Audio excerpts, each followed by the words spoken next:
Hello, ladies and gentlemen. Welcome once again to Humanist TV Africa. The name is Comrade Apiajei Danka, representing Humanist TV Africa right here in Ghana. And I want you to subscribe to this channel. You can subscribe to the channel, YouTube, and on Facebook, Humanist TV Africa. Humanist TV Africa. You can also write to us at info@humanisttv.com. info@humanisttvafrica.com. You can also write to us through via WhatsApp 002547473567767. Okay, today, without wasting much time, I have a very important guest in the building, in the studio today, and he is Dr. McStill, a very important and I don't know, he's a humanist. He's a humanist. He's a religious atheist, and he was a PhD in comparative religion, Western civilization, and he's also a student in psychology. So today, we are cutting all corners. We are leaving no stone unturned. Today is the one of the happiest day in my life, seeing this man for my first time, because he has been doing a very good job here in Ghana, trying to unify all of us under one umbrella to fight for common agenda. Welcome to this TV, Doc. Welcome to this TV. Thank you very much. Thank you very much. Pleasure to be here. Thank you, Doc. Doc, without wasting much time, who is Dr. McStill?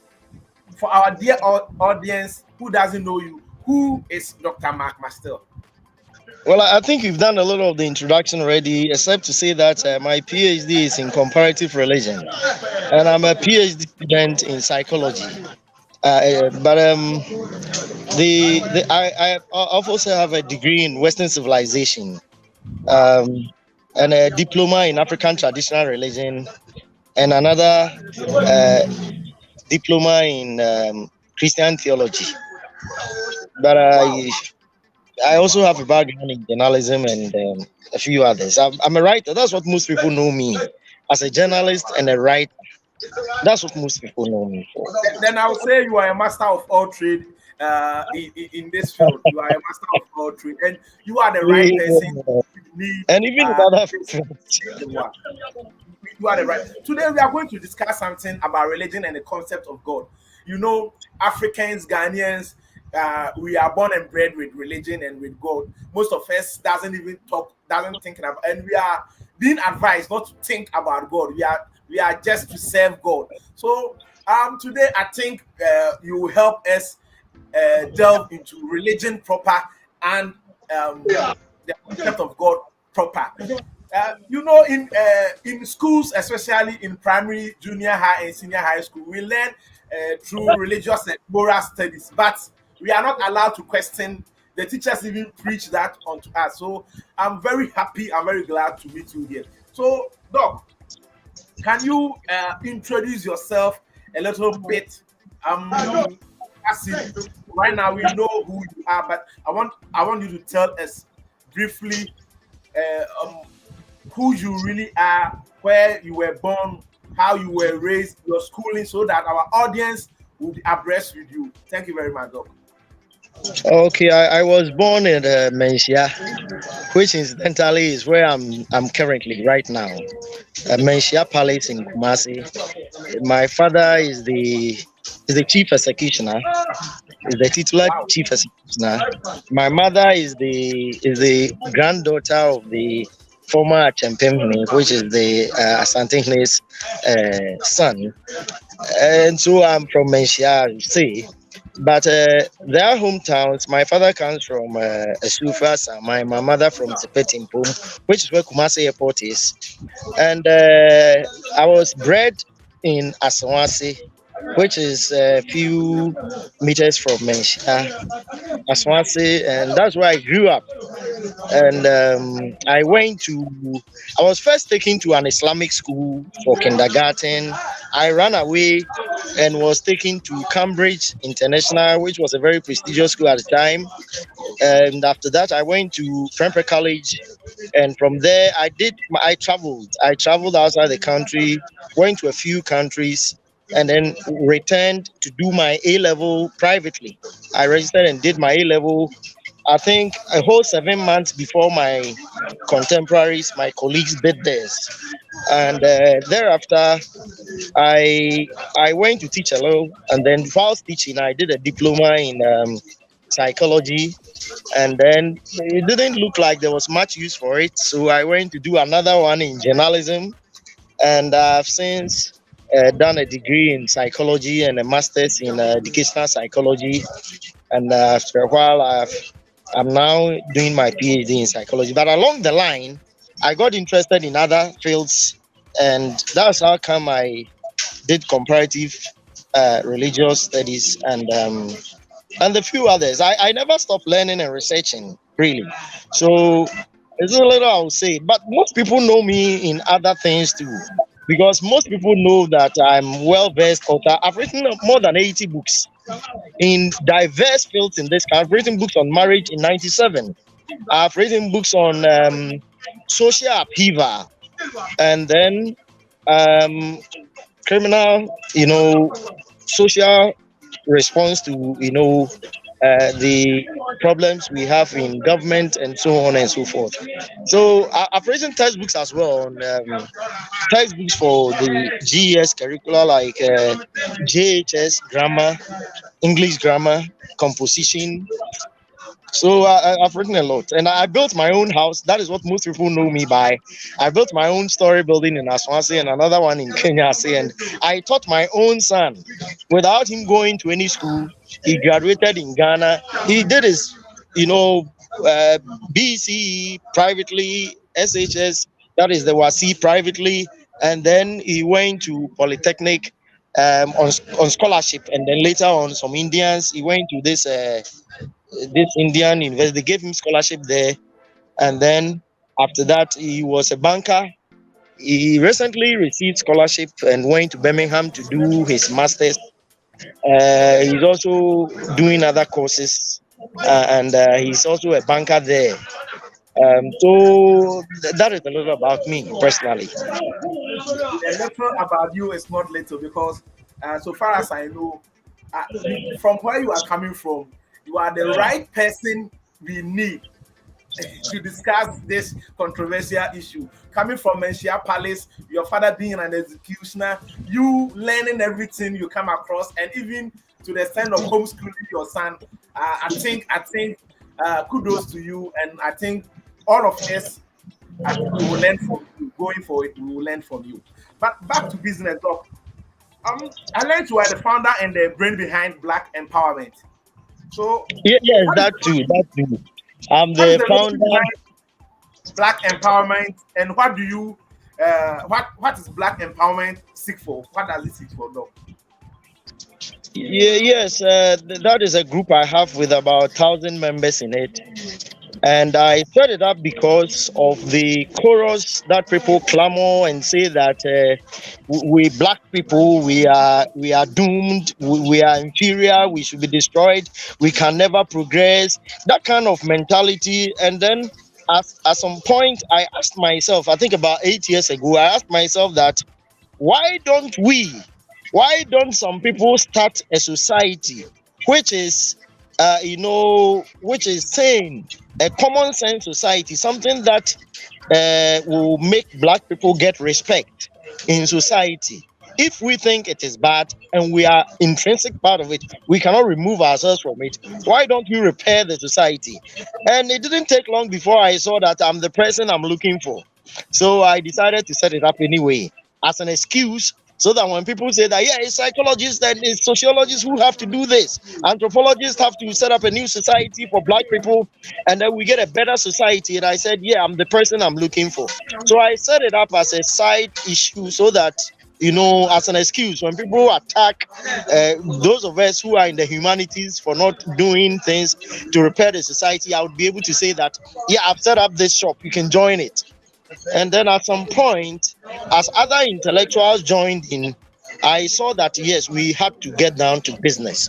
And so the business there is that we are reforming Ghanaian society. When people complain about politicians, they often think that Akufo-Addo, for instance, is an evil person. He was sent by state, whatever.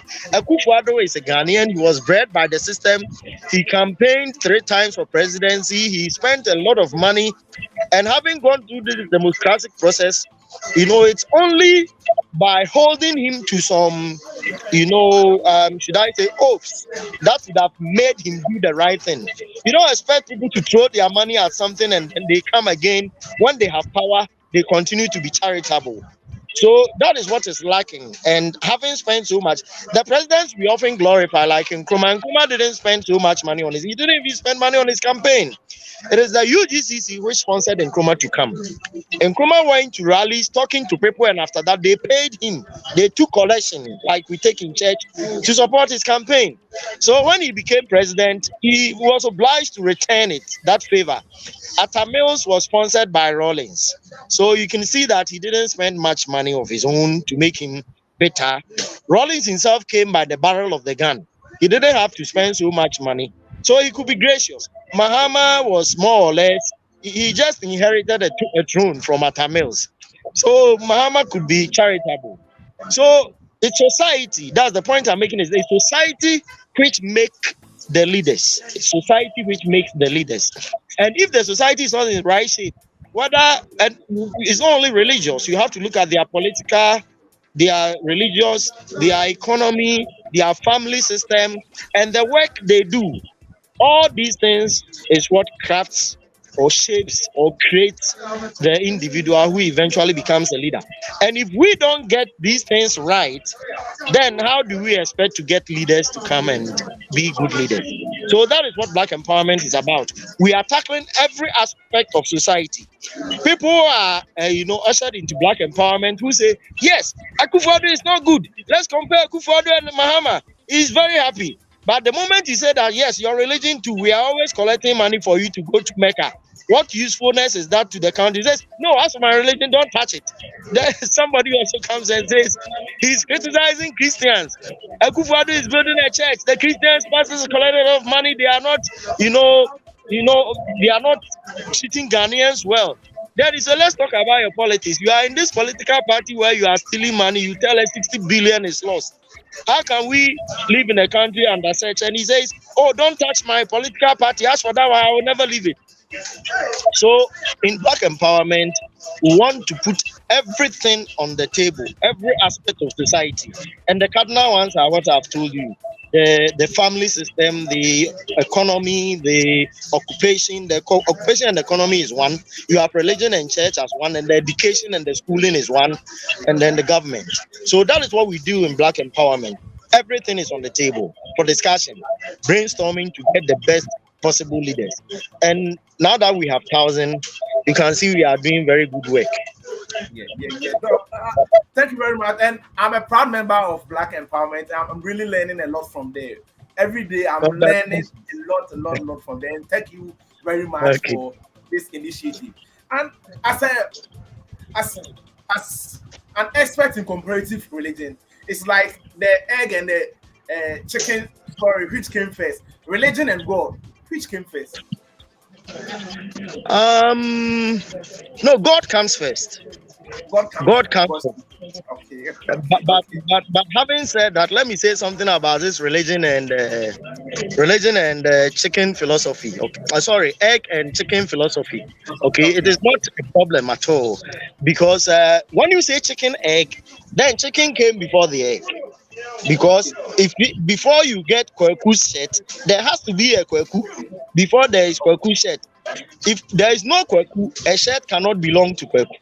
So if you say chicken egg, then the chicken came first. But if you say egg and chicken, some animals came into the world which laid eggs before chicks came. Therefore, Okay. egg came first. So the question, it depends on the question. It But depends on that. when Okay. we use that analogy for the God and religion, God God comes before religion. But let me explain it this way. When we say spirit, because when people meet that they are doing religion, they they are doing it relative to a spirit, and oftentimes they see that spirit as a good spirit, and any spirit that is good is a god. Okay, any spirit that is good is a god. By the way, all these are, abstractions. They are not concrete things like a God sitting somewhere. It's abstractions in your mind. Now, whether it's really true, live life, or factual or not is another matter, and that is it's an unending debate. So when people, this is how religion comes. People don't understand things. There is not everything you can understand. So if, as I'm talking to you right now, I'm able to appear in the studio where you are from where I am physically, then because you don't understand, you assume it is spiritual. Now, when you assume it's spiritual, relative to what? Relative to me. So I become a spirit to you. So I am a spirit to you until I'm able to tell you how come I was able to arrive there. Maybe I use some drone, or maybe there is new science which allows people to do that. So the spirit comes first, which is the God, and then that idea that somebody can do that, or water can fall from the sky, or a car can move on some liquid which we call petrol, which you don't understand. For example, A.B. Kinsel says it's Akwesi Broni Nanyan, because A.B. Kinsel doesn't understand why you put this liquid in a train and then the train starts to move. So he thinks it is spiritual, and that incident or event is what we call spiritual, and that thing you are referring to it as possessing that spiritual is what we call the spirit, and the whole process is what we call spirituality. And so God comes before you decide that, okay, then I'm going to beg the spirit that take me to this place, or I'm going to beg the spirit that today let the water come from the sky. So when you start communicating with the spirit, we have religion. So spirituality or God comes before religion, and religion before you go to organized religion. Organized religion simply means you have organized it, and you have decided it's every 4 o'clock that I will talk to the spirit, or when I'm talking to the spirit I'll wear white, or I will somersault, or I will lie and roll on the floor. So when you organize it, then you have organized religion, which almost invariably comes with leadership. It's leader who decides that, because religion is not an individual affair, it's a social phenomenon. If one person believes a box is a god or a spirit and nobody else believes that, then you have madness. If you think you are a lion or a snake and you are Jesus has also turned into a lion, and you are visiting members, people in their homes, then you are going crazy. But if those people clap for you, or they also believe you, then you have religion, and then you have become the spiritual person, be it pastor, malam, or fetish priest, or whatever. So that is how it is. The spirit comes before the religion, and the religion comes before organized religion. And after organized religion, there's another step we call institutionalized religion. That is where, after you have got the leader, the authority under which you are operating accepts you or agrees that yes, you can do it. They either do that by giving you some certificate, or maybe they have some regulation for you, they accept you, then you have institutionalized religion. So God comes before religion, yes. Yeah, thank you very much. Uh, if I heard you right, you said the God factor is an abstract thing. So then, what people usually say? I'm not religious. I'm spiritual. You, I think you've heard that before. So if someone say I'm not religious, I'm spiritual, because I personally don't understand religion, spiritism, spirits, because the only spirit I know is alcohol. So if someone can tell me spirits, doc, please help me out, or I'll disgrace myself outside. So how will I fathom the term spirit? How will I fathom the term spirit? Uh, First of all, the analogy you made with wine or alcohol is because it was the most popular spirit. That is the spirit we are talking about. Alcohol was the most popular spirit for a very long time. When humans began to group in societies, they saw that when people took that drink, which was just a liquid, drinkable liquid, they started behaving in ways that could not be explained, ways that made it look like they were possessed. And sometimes they could behave out of touch. And so they thought that drink had a spirit in it. And that is why it is called spirit up to date. And that is why when people want to drink, they say, let's take a toast. And they clash their glass to make that clink sound. It was believed that when you clink the glass like that, the spirit in it, the bad spirit, if there's bad spirit in it, it run away at that noise. And so that is why when we are drinking, we make that toast so that the spirit, the bad spirit in it will run away. So alcohol has been seen as and that is why up to date most religions they pour alcohol using that for libation. When they pour libation, they use alcoholic drink. Moses, Jacob, the Ashantis, even modern Israelites, they did it in February when they had this problem restarted about with the Palestinians. They went to Al-Aqsa to pour libation. So that is why. And could you remind me of the crux of the question again?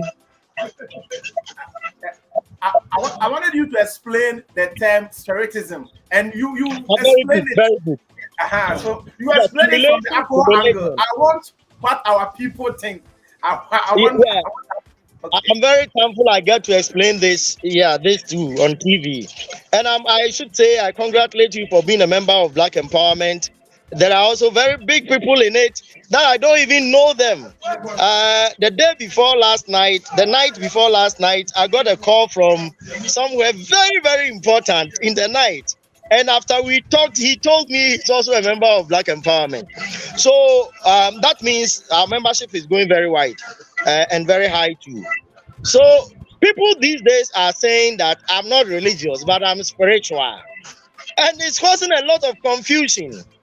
The place that is coming from is that most Africans or black people have come to the realization that the most popular institutionalized religion we have, which are Christianity and Islam, have been used to dupe black people and continues to be used to dupe black people. So they've decided not to be religious. And by the way, religion doesn't mean only Christianity and Islam. We have African traditional religion, we have different Hinduism, other religions. And then so when people say they don't want to be religious anymore, they are usually referring to their withdrawal from Christianity and Islam.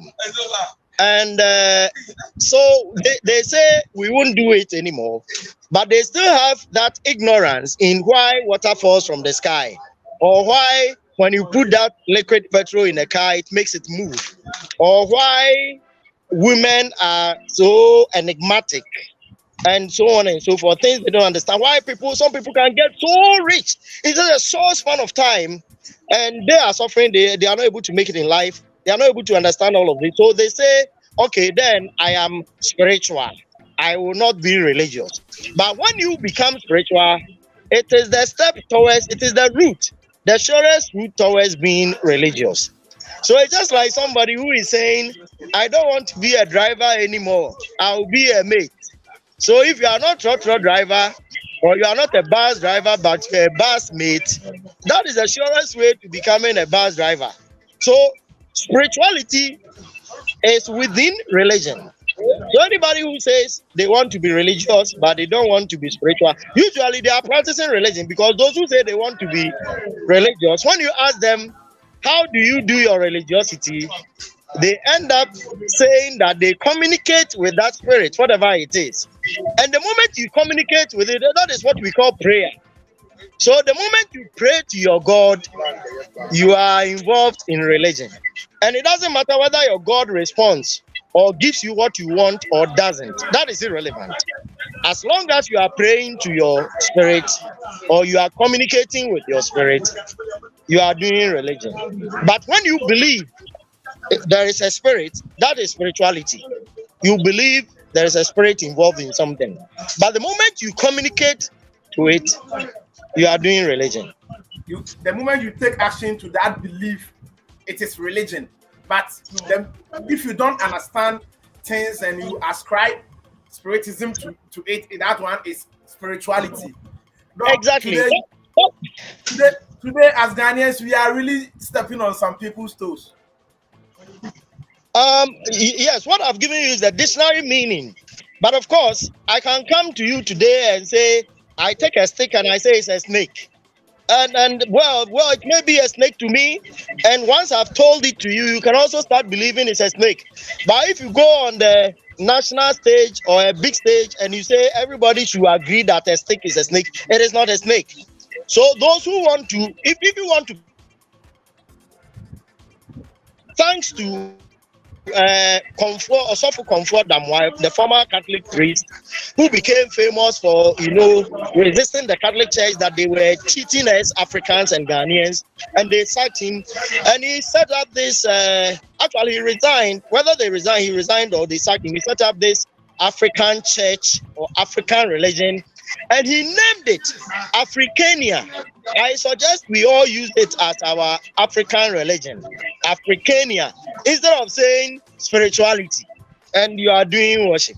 It's religion. So the Christians, when they were doing their Christianity, before Constantine came and said, this thing, let's make it international, they didn't have any name for it. They just said the Christ followers.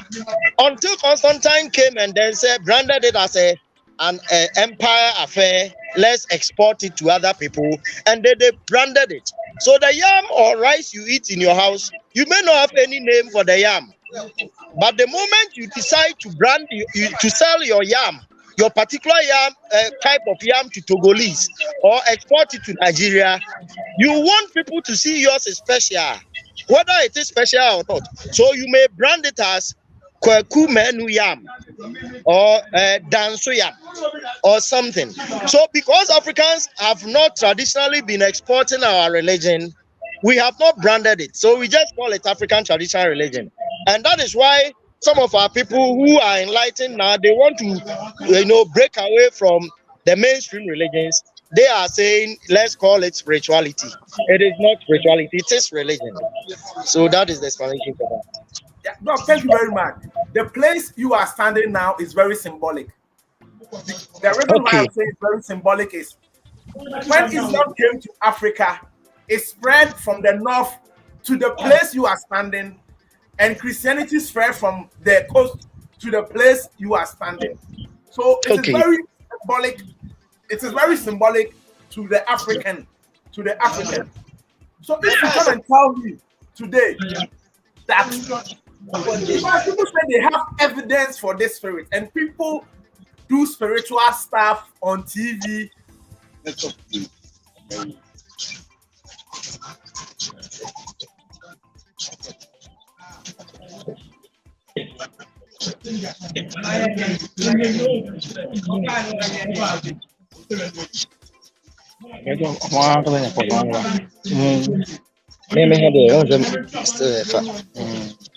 The problem is from there.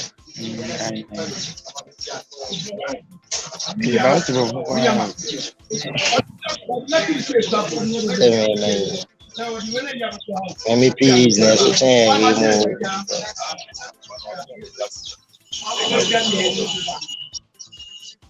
And I know what I'm talking about. I mean, sharing career ideas, right? It's flowing just like it's my field. Who's the problem about it? Almost so. The Bro, there's not much English past so many years. Much dia matro book. Obi a matro book. I teach us the lecturer there. So who say? What's one my dear? Any package. One my dear. I want to know this. One my dear. Uni, who's an American's enrich? I'm not will be friend. And this director of the headquarters. I don't know if I'm catching him. Say, not very. Okay, I'm a bony panidin, and I'm bony panidin, money. Then who saw me group no? I'm who Facebook coffee didn't say, again, I'm who say, no. Friend of friends. I'm not why Bahama background platforms, platform cash also. Or can I mean also? And no until I make us all friend, meeting you beyond a friend, I make family. No friend, I'm sure from them who need. And it did.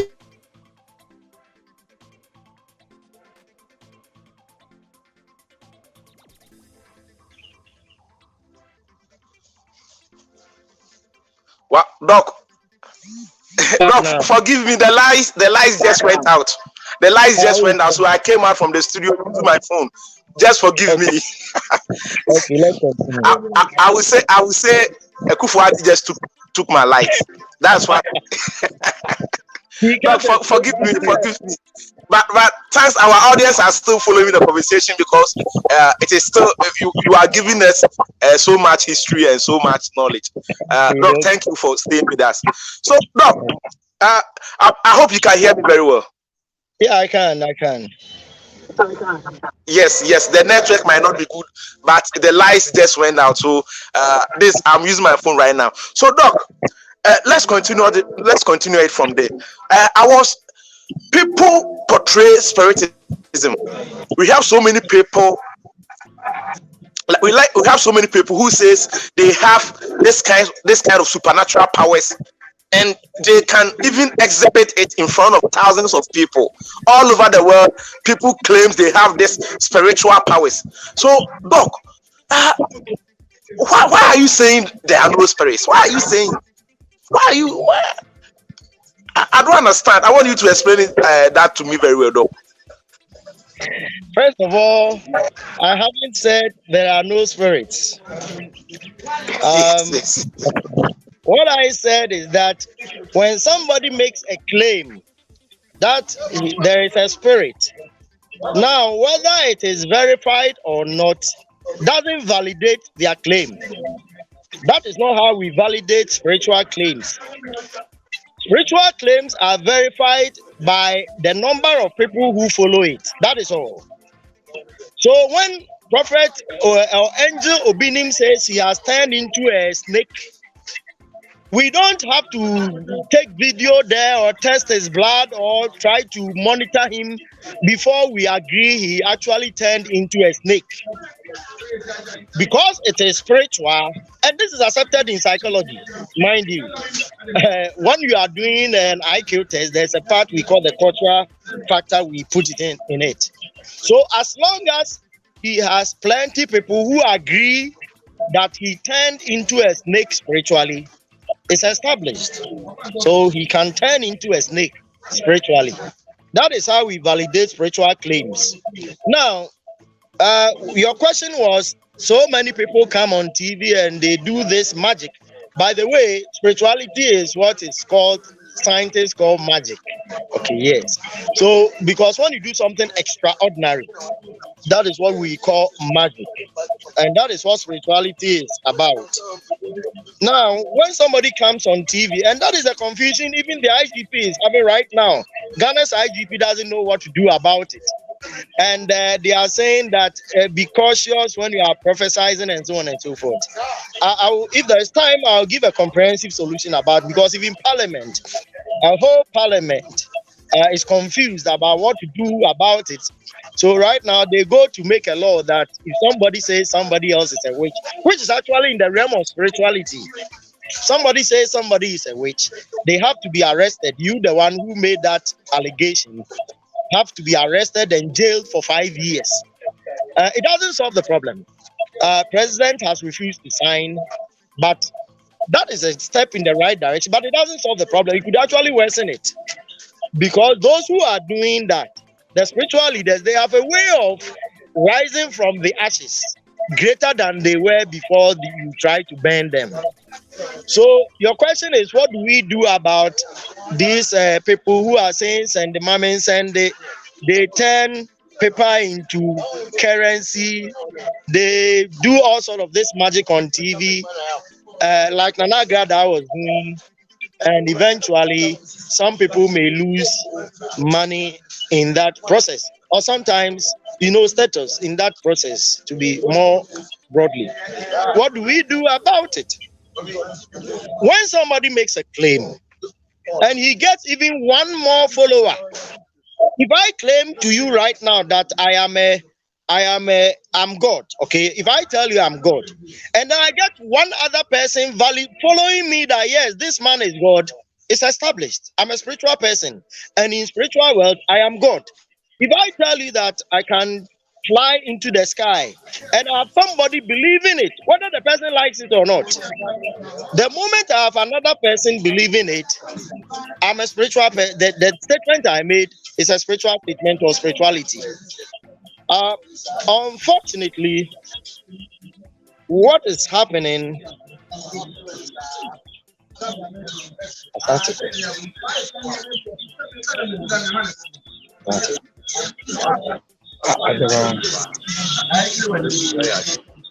So what is really happening is, I'm up for see, why you now? see, to damia, say me to damia, near to damia.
Hello, Doc. Doc, forgive me for today. I think the spirit. I think. Forgive me for today. I think the spirits are at work. They don't want us to discuss their secrets. Forgive me, Doc. Well, once we have decided to live Forgive in a me, Doc. third world, we should not be surprised about. Yes, Doc. Doc, please continue from where we left off, please. Yeah, so what I was saying is that whether the Malam sitting on TV doing this and the Mamens and the or Nana Gada collecting people's money that he can cure them of whatever sickness, it's the same thing that the Catholic Church and the Presbyterians and they all done it before and they have not stopped doing it, continue to do it. The only that the big fishes are always trying to eat the small fish or the small fishes. The big fishes try to eat the small fishes. So that is what is happening. And the way that government has to tackle, different governments have made different approaches to tackling it. In Canada, I think I've forgotten the Canadian example, but in the US, what they are doing right now, the United States, America, what they are doing is that the American government is saying that you can use your magic to collect money from somebody. So you can say that I can cure you of AIDS and take their money, all right. But if they decide that they don't want to pay for that magic anymore, then it becomes a legal issue. And a court will establish whether you could actually cure the AIDS or not. If you couldn't cure it, then you have to refund the person's money to them. For instance, if you say that you can fly, you can turn into a snake and go somewhere, and somebody pays you because of that, or you can make their children pass their exams by chewing some cola, and somebody pays you for that, and the child didn't pass the exam, or you couldn't fly as you promised, when the person takes you to court, then you have to refund their money. That's the situation in the US. That's the law. In the European Union, what they are doing is that they are tackling it more from the educational point. So what they are saying is that magic, the teaching of magic is banned in schools. So for instance, if you are a teacher in the EU and you go to classroom and say God created the earth, or you say God took what do they call it, earth or dirt or clay and molded it into a statue and blew air into it for the person to walk, it is against the law and you can be suspended for 2 years without pay. So unless you are doing it for entertainment purposes at a circus or at American Got Talent, whatever. But if you are found in an educational institution teaching that sort of thing, then you have the intention to dupe people. These are some of the ways that other countries are treating it. I think Ghanaians can do a very good job. And I'll tell you what I recommend for Ghanaians. Since you say you are in my group already, you may have read the article called Grey Vehicle Turning. Grey Vehicle Turning. And I recommend it for everybody who is watching us to go to my Facebook page and type Grey Vehicle Turning. They can read it for free. You can even share it to other platforms.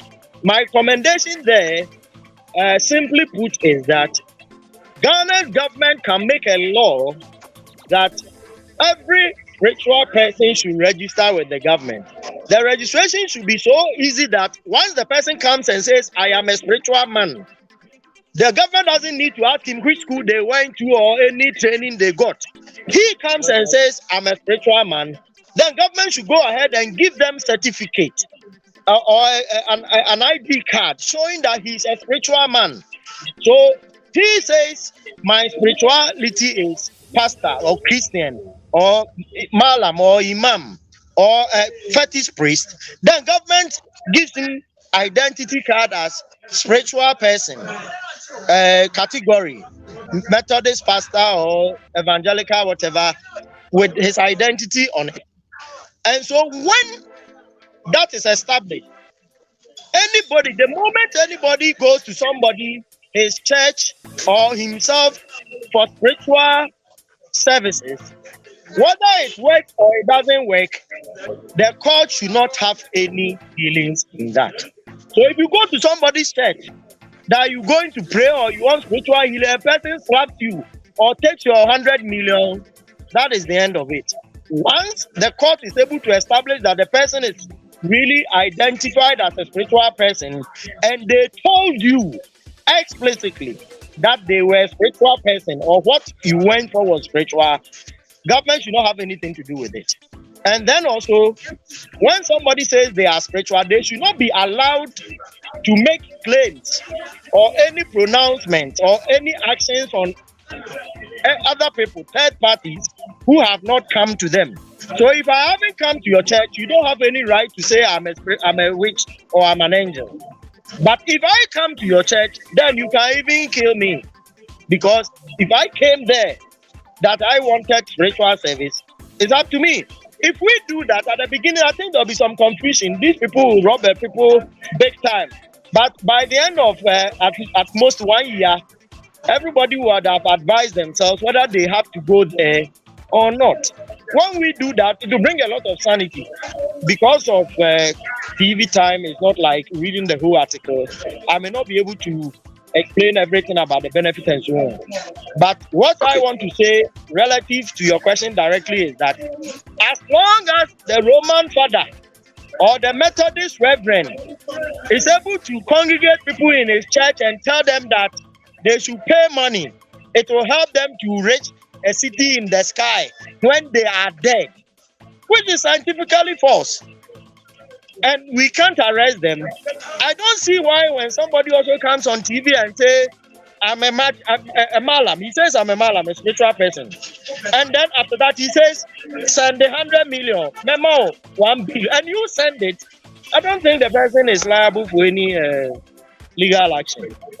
Because you see, he is in a spiritual realm. The judge, the police, the detective, none of them can go to spiritual realm and verify what happened. This is so. If you arrest the person, are you saying the person intentionally deported or something happened on the way? Maybe as the angel was bringing the money, Satan snatched it and ran away. And the pastor is still in the spiritual realm going to retrieve this money. The moment you put handcuff on him, the operation has spoiled. And it is you, the police, the judge or whatever, who has actually interrupted the process. You don't know the spiritual realm. So if people want to go to spiritual realm, once they are aware that I'm entering a spiritual domain, the court shouldn't have any dealings with that. Doc. Criminal... With the congregating of the spiritualists, I think Nkrumah did something like that. Formed, realized that they attached themselves to the Heber because we read especially the accounts. The Heber people were also the spiritualists. So Nkrumah did something and he congregated all of them under one umbrella. I've forgotten the name, but I think the last time I checked on them, they have even a Facebook account 2012 somewhere, and they have been issuing licenses. Even Agrada got her license from that union. I think Ghana Spiritualist Association, but I've forgotten something like that. So I think there was, but it didn't work. Or maybe the authorities didn't have interest in it. So they are still there. And recently they said they wanted to be under the umbrella of the chieftaincy, Ministry of Chieftaincy. They are under umbrella of the Ministry of Health. Ministry of Health. Yes, but they want to move it to the Ministry of Chieftaincy because they think it is not working there. People are not recognizing them there. So I think there was something like what you are saying there, but it didn't work. But let's do this. Let's come back to the aspect of God. Do you have a monotheistic God? Is God one? Is God thousands? Or do we have a deist God who is there and doesn't care about we the humans? Or do we have pantheists? There are so many. Doc, because of your experience, I want you to explain this to us because it is very confusing. God is not one. God is not one. God cannot be one. And I would like to use the Palestinian-Israeli conflict as an example. um, the Israelites are saying the Israelites worship Yahweh, and the Palestinians worship Allah. Allah has written a book for his followers, his worshippers. They are called Muslims, and the book is called Quran. Yahweh has also written a book for his followers, the Jews. It's called Torah. Now, from the Torah, if you are a Jew, from the Torah, can you hear me? Yes, Doc, I can hear you very well. Now, from the Torah, if you are a Jew, today, if you are a Jew, then you follow the Torah. And according to the Torah, the land of Palestine, from the river to the sea, all of it is for Israelites. Anybody else who happen to be there has to be butchered or sacked. Now, the Palestinians also worship Allah. And if you are a Muslim, then Allah's book, the God Allah, Almighty God Allah, his book says that from the river to the sea should be given to Arabs, undivided. So anybody else found on the land should be killed or sacked. So you cannot say that these two gods are the same. If all the Arabs today decide that they are going to worship, they are becoming Jews, so they are going to worship Yahweh, then automatically the land becomes the property of the Jews. And if all Jews today say we have stopped following Yahweh, we are going to be Muslims, then automatically the land belongs to the Muslims or the Arabs.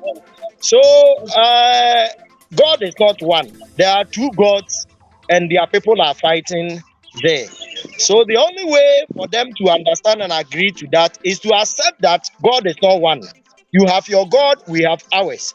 So we are the representative of our gods. So let's sit down and then slash it out. And when we have come to an agreement, we go and beg our God, or we go and pray to our God that accept it. We have agreed to share the land. Until and unless they bring that element of God in it, they cannot solve the issue there, the issue of the land there. What is happening is that it's just like their gods are hiding and giving commands, and they will continue fighting. In the same way, our God Ochediampon of Akans, for instance, said our rivers are smaller gods, minister gods to him. They are ministers of Ochediampon. They look after our rivers and our forests and our minerals and so on.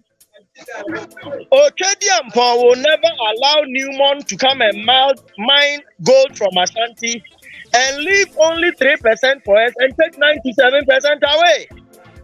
The only way that can happen is a God called Jesus Christ, who favors the Europeans, who will allow something like that to happen to our minerals. The God of him or Pra will never allow people to throw rubbish in it, let alone put the excavators and spoil that river. It's only a God called Jesus who will have the courage to mobilize his followers to go and destroy these rivers and the forests. So God is not one. There are different gods. The Arab God Allah has both hands on the right side. Both his hands are on the right side. He's an old man, a middle-aged man. He's different from the God you saw among Indians, the Hindus. Their God is called Krishna. It's a woman, a young woman, with 4 hands, 4 legs, and an elephantal nose. That is, of course, different from the Jews, the Romans. Their God is Jesus Christ, a young man killed, crucified on a cross, which is also different from the Jews. Their God called Yahweh. But like you said, there is this confusion among theists. To begin with, you have to be ignorant to be in that class. However, the bigger your ignorance, the more spiritual you are. The bigger your education, the less spiritual. And if you may have heard people say this, it is true that the more educated you are, the less religious you are. And in fact, if you continue your education, there will come a time when you say there is no God. because that is how it works. So there are different gods. That is the answer. But Doc, I'm not trying to cut you. But in Ghana here, most of the PhD holders, most of the educated elites are all religious people, Doc.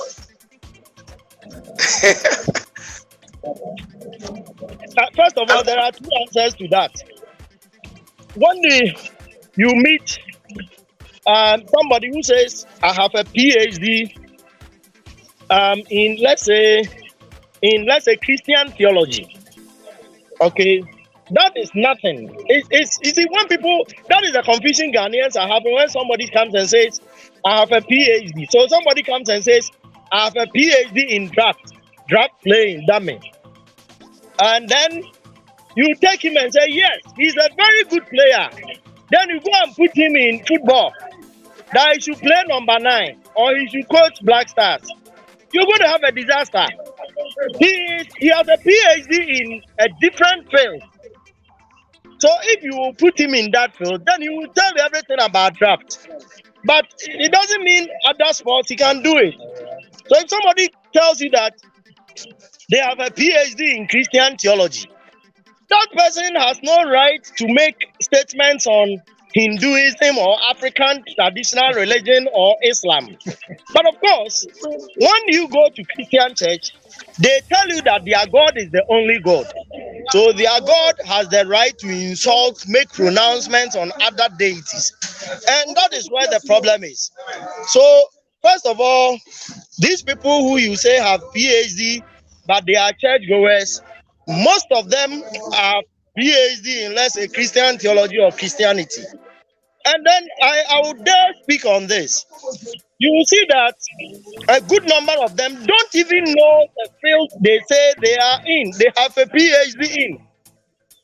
That is a very interesting field, but I would dare make one or two pronouncements on it. In Ghana here, and that is something about certification, okay? The most important jobs in Ghana here, we don't even have any institutional or governmental certification for it. If you have a mechanic, there is no certification. All you need is to get some mango tree and you post your sign on it that black or kufita, and then people will be bringing their car there. You could actually be using their car to learn how to repair cars. So the certification in this country is not very good. But having said that, if you have a PhD in, let's say, Christian theology, and by the time you get a PhD, you have discovered that it is a fraud. They have trained you and they are going to pay you every month. Will you want to speak out or tell their fraud? You wouldn't want to blow the whistle on them. So you keep quiet there. Having said that, if somebody says if you tell me you have a PhD in your home, how to rule your home, it doesn't mean anything to me. I'm not living in your home and I don't eat your wife's food. So if somebody comes here and he says he has a PhD in Islamic studies, I'm not a Muslim. That cuts everything short. So they can go to church. They have a PhD in there. That is where their products will sell. That is where their services will sell. So they want to remain there. But many of these PhDs, and that is the mistake government is making, whether MPP or NDC, government often hires these people who are saying they have PhD. You can invite any of them to a conference, a debate with me, if they're there. And you see that many of them are actually empty. Yes, many of them are actually empty. Thank you very much. Thank you very much, Doc. Our time is due, and our audience, it is not me, our audience will wish you will come back to this platform to educate most of us. So, thank you very much, Doc. Thank you very much. We would like to end the program here. You can subscribe to Humanist TV Africa on Facebook, on YouTube, and also make sure you share our programs. Stay with us. Don't flip your dials. We have other programs coming on Humanist TV. Doc, I'll meet you at the backstage. We will talk at the backstage. Thank you very much for your time. And I think you are going to be a regular panel member of this platform, Doc. Me and my audience I'm begging you to be a regular panel for this show. Thank you very much, and we shall surely meet again. The name is Comrade Apiajei Danka. Thank you, Dennis from Uganda. Today has been hectic. The lights are out. My internet connection are not working very well, but still, by the grace of the Almighty Science, we are able to complete this show. Thank you very much, Doc. I'll meet you again. Thank you very much. Have a nice Thank day. you. Bye bye. Bye-bye.